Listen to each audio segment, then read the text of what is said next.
कभी तुमको ऐसा लगे, आप लोगों के जीवन में भी कभी ऐसा लगे कि मुझे भोलेनाथ जी का आज तक दर्शन नहीं हुआ, मुझे राम जी का आज तक दर्शन नहीं हुआ, मुझे आज तक भगवान कृष्ण का दर्शन नहीं हुआ, मुझे आज तक भगवान का दीदार नहीं हुआ, भगवान का दर्शन नहीं हुआ। तुम्हारे मन में अगर कभी ऐसा लगे तो एक बार 7 दिन का पूरा नियम ले। 7 दिन का पूरा नियम। कैसा नियम? सुबह से उठूंगा, सुबह से उठूंगी, मुख धोया ना धोया, कुछ खाया ना खाया, पलंग पर बस उठ के बैठी। जिसको अगर शंकर भगवान का, राम जी का, कृष्ण भगवान का, लोग कहते हैं क्या भगवान का दर्शन हो सकता है? 7 दिन का नियम धारण करो।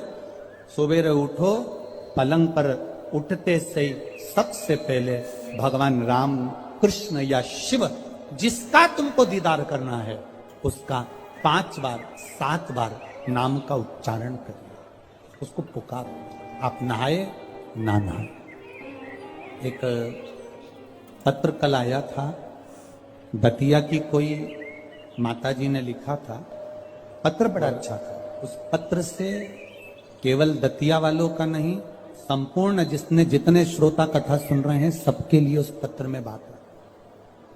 केवल एक दतिया वालों के लिए नहीं, संपूर्ण। उस पत्र में किसी ने, माताजी ने लिखा था, गुरुजी हमें ये पूछना है कि हम स्त्री हैं, हम नारी हैं, और स्त्री महीने में रजो धर्म से हो जाती है, रजस्वला हो जाती है। कल का पत्र है वो, स्त्री रजो धर्म से हो जाती है, रजस्वला हो जाती है, रजो धर्म में आ जाती है महीने में। गुरुदेव उस समय पर वो ना मंदिर जा सकती है, ना भगवान के लिए कोई कार्य कर सकती है, ना वो कोई अच्छी जगह पर पहुंच सकती है। तो हमें केवल इतना सा पूछना है कि उस रजस्वला धर्म के समय पर क्या हम भगवान का नाम ले सकते हैं कि नहीं? हम मंदिर नहीं जा सकते, शिवालय नहीं जा सकते, यज्ञ में नहीं जा सकते, अनुष्ठान में नहीं जा सकते, हम कहीं पर भी अच्छी जगह पर नहीं जा सकते, तो क्या हम भगवान का नाम ले सकते हैं कि नहीं ले सकते? तो महाभारत का चरित्र उठाकर देखिए, द्रौपदी का 3 दिन जो धर्म, और दुशासन ने चीर खींचा, द्रौपदी का बाल पकड़कर दुशासन सभा में लेकर आ गया। 3 दिन का रजो धर्म है द्रौपदी का, और बाल पकड़कर दुशासन सभा में लेकर आया। और द्रौपदी ने सबसे निवेदन करा, द्रौपदी ने सबसे कहा, सबसे प्रार्थना करी, सबसे बोला, पर कोई साथ नहीं दिया। तब गुरु बाबा के कहने पर द्रौपदी ने भगवान कृष्ण को पुकारना प्रारंभ करा, भगवान को आवाज लगाना प्रारंभ। अब ये प्रश्न का उत्तर है तुम्हारा। पलंग पर भी पड़े हो ना, तो भगवान का नाम लेने में कभी संकोच मत करना।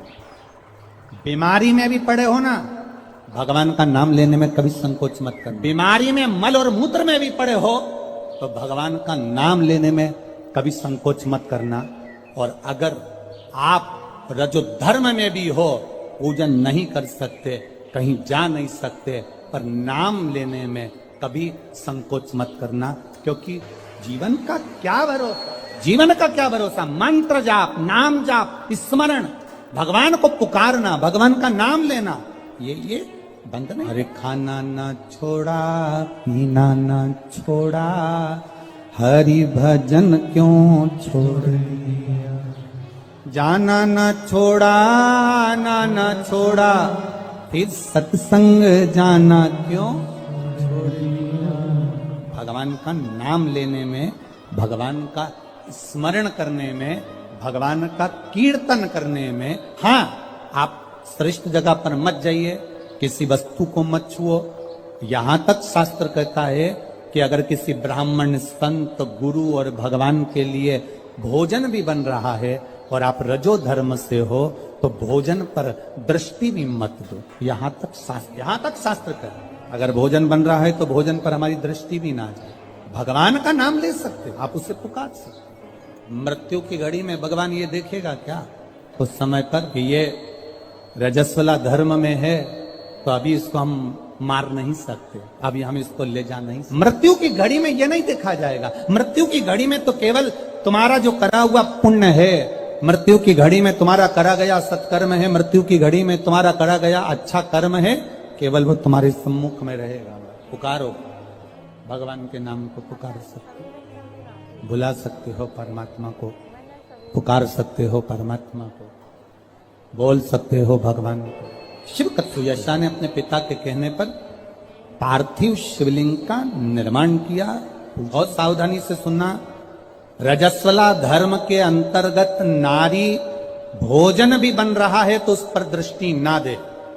रजस्वला धर्म के अंतर्गत नारी पूजन वाली जगह पर ना जाए। रजस्वला धर्म के समय पर नारी अच्छे कर्म की ओर ना जाए।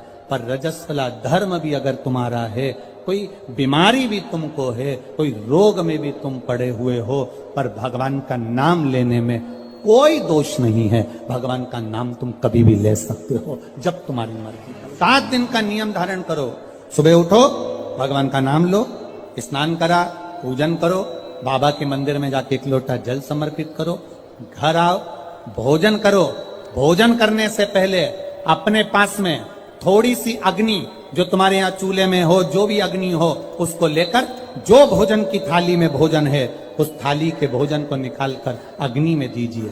1 रोटी निकालकर गौ माता की दीजिए, आधी रोटी जो भी भाग निकाल सकते हो वो स्वान को दीजिए, और फिर बाबा का नाम लेकर प्रसाद समझकर भोजन को ग्रहण करिए। दिन में शाम को अपने कर्म को करते करते भगवान का नाम लेते रहिए। जैसे ही प्रदोष काल आए, शाम का समय आए, भगवान देवाधिदेव महादेव का स्मरण कर कर 1 दीप दरवाजे के बाहर लगाओ और बाबा का भजन करो। 7 दिन जो नियम धारण करता है, 7 दिन में किसी न किसी रूप में मेरा महादेव आकर एक बार दर्शन जरूर देता है, ये निश्चितता। पर उसमें हमारी पवित्रता हो, उसमें हमारी पवित्रता का भाव हो। हम पवित्र भाव से, शुद्ध भाव से हम भगवान का भजन, हम तो यहां तक कहेंगे, ये पार्थिव शिवलिंग का आप लोग निर्माण करते हो ना, जितने लोग भी पार्थिव शिवलिंग बनाने के लिए बैठते हो, करोड़ों में शिवलिंग बने, तो बनाते बनाते अगर किसी को उपच भी हो जाए ना, अब मैं थक गई, मैं नहीं बना रही, तो ये बोलने से पहले ही तुम जब शिवलिंग बनाओ और बनाते बनाते तुम्हारे शरीर में ऐसा लगे कि अब मैं थक गई, किसी से मत बोलो कि मैं थक गई, अब मैं नहीं बनाऊंगी, ये मत बोलो। मैं थक गई ये मत बोलो, या ये मत बोलो कि अब मैं तो नहीं बना रही, अब मैं थक गई, तू चल रही क्या मेरे साथ वापिस, ये भी मत बोलो। आपसे नहीं बन रहा शिवलिंग बनाते हुए, आप बस उस शिवलिंग को बनाकर हाथ जोड़कर बाबा देवाधिदेव महादेव से प्रार्थना करिए, भगवान शंकर से निवेदन करिए, भगवान शिव से प्रार्थना कर कर बाबा से विनती करो, बाबा आपकी कृपा से जितना बन सका मैंने आपके शिवलिंग का निर्माण किया है। बाबा ये आपकी करुणा या आपकी उदारता या आपकी दया है जो ये मैंने बनाया, ये आपकी कृपा से, आपकी दया से, आपकी उदारता से मैंने निर्माण किया है। उनसे निवेदन किया, जो उनसे प्रार्थना करी, ऊबो नहीं, ऊबना नहीं है। हम तो कथा में भी कह देते हैं, आपका मन लगे तो शिव पुराण में जाओ, नहीं तो काय को टाइम बर्बाद करने के लिए आते हो। मन लग नहीं रहा, रत्ती भर भी, और पूरी डेंटिंग पेंटिंग करके आई, 2 घंटे तक लाइन खींची, डब्बा भरा, 1 दिन पहले उसके पास भी गई, धागा वाली के यहाँ क्यों आए? कौन ने कहा तुमको कि कथा में जाना जरूरी है? कोई तुमको कहा कि भीड़ बढ़ाने जाओ? तुम्हारा मन लगे तो शिव महापुराण की कथा में आकर बैठो, नी लगे तो कथा में भी मत जाओ, अपने घर में मूंगफली सेको और 3 टाइम खाओ, समय बर्बाद करने मत जाओ। मन लगे, शिव कथा कर रही है, मन लगे तो महादेव के मंदिर में जाके 1 लोटा जल चढ़ाना। मन नहीं लगे ना, जबरदस्ती मत जाना कि मैं तो बाबा सियोर वाला महाराज ने कहा है तो जाना तो पड़ेगा, ना ना ना, बिल्कुल मत जा, बिल्कुल मत जा। मन करे वो करते ना, दिल तुझको दिया ये क्या कर दिया, अपना मन, अपना दिल, अपना हृदय परमात्मा। और जिस दिन तुम परमात्मा को पहचानोगे उस दिन परमात्मा तुम्हारा और तुम। यहाँ इतनी ये हतिया की माताएं हैं, बहुत चतुर हैं, इधर साइड की माताएं बहुत चतुर। इधर की माताएं इतनी चतुर होती हैं कि शादी विवाह में अगर गणेश जी नहीं मिलते हैं तो ये गोबर का और मिट्टी का गणेश बनाकर मटकी पे रखकर पूजन कर देती हैं, और मिट्टी का भी गणेश नहीं मिलता, गोबर का भी गणेश नहीं मिलता, तो यहां की माता इतनी विद्वान है कि गुड़ की ढेली को तोड़कर आधी ढेली का गणेश जी बना देती और आधी ढेली का भोग लगा देती। और गणेश सरकार सही है, यहां की माता इतनी विद्वान है कि गुड़ की ढेली को, आधी ढेली को फोड़कर गणेश जी बना देगी, और आधी को हमारे यहाँ महाराष्ट्र में भी कहते हैं महाराज, गुलाचा गणपति और गुलाचा मेवा, मतलब गुड़ का ही गणपति और गुड़ का ही नैवेद्य भगवान को भोग। दतिया की माताएं भी इतनी विद्वान है, जब गणेश जी नहीं मिलते, गोबर नहीं मिला, मिट्टी नहीं मिली, शादी के समय पर तुरंत घर की जो बुजुर्ग माँ होती है वो कह देती है गुड़ की खोड़ी रखिए ना, आधा टुकड़ा तोड़ मटकी पे रख दे, गणेश जी हो गए। भोग लगाने के लिए कुछ भी नहीं है ना, जो आधा गुड़ का टुकड़ा है ना उसी को भोग लगा दो। क्यों? गुलाचा गणपति और गुलाचा नैवेद्य, भगवान गणेश भी यही है और भोग भी उनका यही। ये हमको बूढ़ी माता पहचान गई कि गुड़ की ढेली में गणपति है, और पूरे शादी में वो गुड़ का गणेश पुजाता रहा, पुजाता रहा, पुजाता रहा, और गणेश जी भी आशीर्वाद देते रहे, क्योंकि वो बूढ़ी माँ ने पहचान लिया कि मैं गुड़ की ढेली में भी हूं। जिस दिन हम पहचान गए कि ये जितने आए हैं और जितने भगवान के भजन करने वाले हैं, संसार में रहने वाला जलचर, थलचर, वायुचर, जितने जीव हैं, जिस दिन हम पहचान गए कि इनके अंदर भगवान है और सब में परमात्मा समाया है, उस दिन मेरे शंकर को मिलने में देरी नहीं लगेगी, वो मिल जाए। गुलचा, गुलाचा गणपति और गुलाचा आता, ये हम समझ नहीं पा रहे हैं भगवान, हम परमात्मा को जान नहीं पा। सुयशा ने भगवान शिव जी की आराधना करी, पार्थिव शिवलिंग का निर्माण करने के लिए बैठी, और जो निर्माण करा, मात्र 7 दिन निकले थे सुयशा को, देवादिदेव महादेव प्रकट हो गए। मांग सुयशा, क्या चाहिए तुझको? सुयशा कहती है मैं आपके चरणों की दासी बनना, मैं आपके चरणों की दासी बनना चाहती। भगवान कहते सुयशा, इतनी सुंदर बात देवादिदेव महादेव ने कही, इतनी सुंदर। सुयशा कह रही है मैं आपके चरणों की दासी बनना चाहती, चरणों की दासी। देवादिदेव महादेव ने कहा सुन सुयशा, मेरी धर्म पत्नी पार्वती मेरे साथ में है, मैं दूसरी नारी को अपने करीब भी नहीं आने देता। हाँ सुयशा, तो मेरे स्वरूप का स्नान करा, पूजन करा, अर्चना कर, निवेदन कर, बेलपत्र चढ़ा, पुष्प चढ़ा, मैं तुझे फल दूंगा।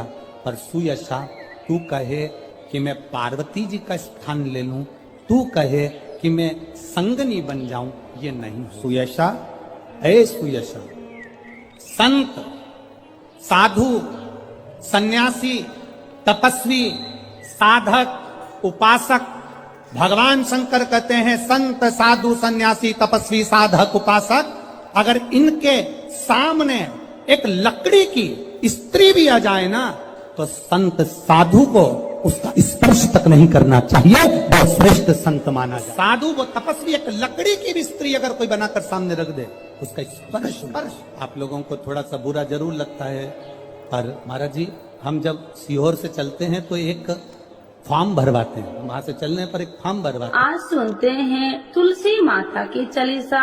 यह चालीसा सुनने से होती है हर रोगों से मुक्ति, मिलती है सुख समृद्धि का आशीर्वाद।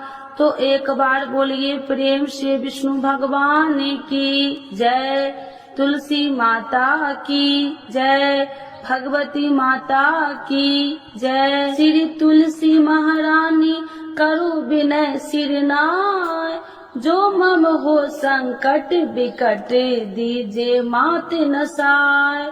नमो नमो तुलसी महारानी, महिमा अमित न जाए बखानी। दियो विष्णु तुमको सम्माना, जग में छायो सुयस महाना। विष्णु प्रिय जय जयंती भवानी, तिहु लोक की हो सुख खानी।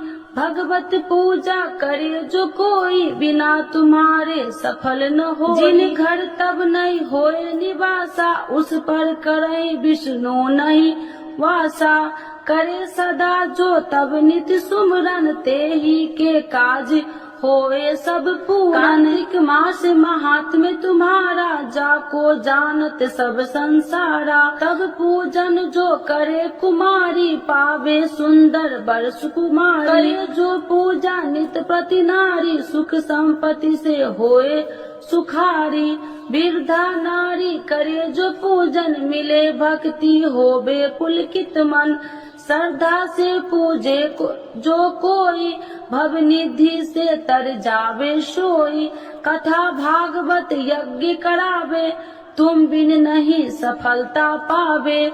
छायो तब प्रताप जग भारी, ध्यावत तुम्हि सकल चितधारी। तुम्हि मात यत्र तंत्र में, सकल काज सीधे होवे क्षण में। औषधि रूप आप हो माता, सब जग में तब यश विख्याता। देव ऋषि मुनि और तपधारी, करत सदा तब जय जयकारी। वेद पुराणन तब यश ज्ञाया, महिमा अगम पार नहीं पाया।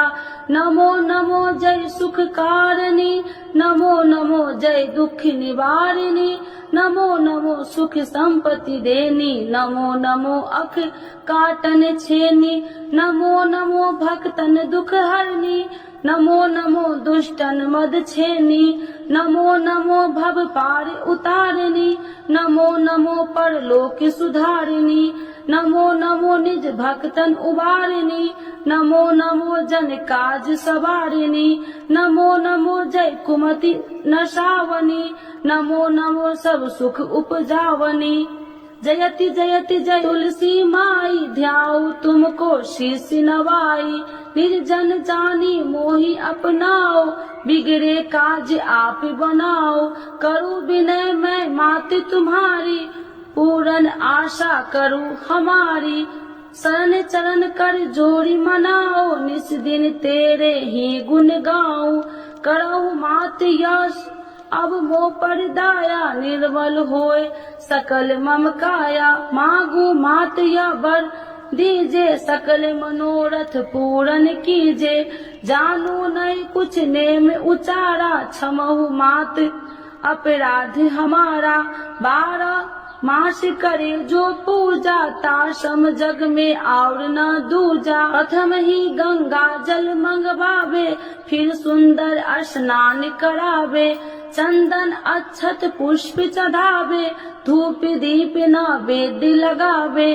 करे आचमन गंगा जल से, ध्यान करे हृदय निर्मल से। पाठ करे फिर 40 की, स्तुति करे मात तुलसी की। यह विधि पूजा करे हमेशा, ताके तन नहीं रहे कलेशा। करे मास कार्तिक का साधन, शोभे नित्य पवित्र सिद्ध होई जाई। है यह कथा महा सुखदाई, पढ़े सुने सो भव तर जाई। यह श्री तुलसी चालीसा, पाठ करे जो कोई। गोविंद सो फल पावही, जो मन इच्छा होई। तो एक बार बोलिए प्रेम श्री विष्णु भगवान की जय, तुलसी माता की जय, भगवती माता की जय, सर्व देवी देवताओं की जय।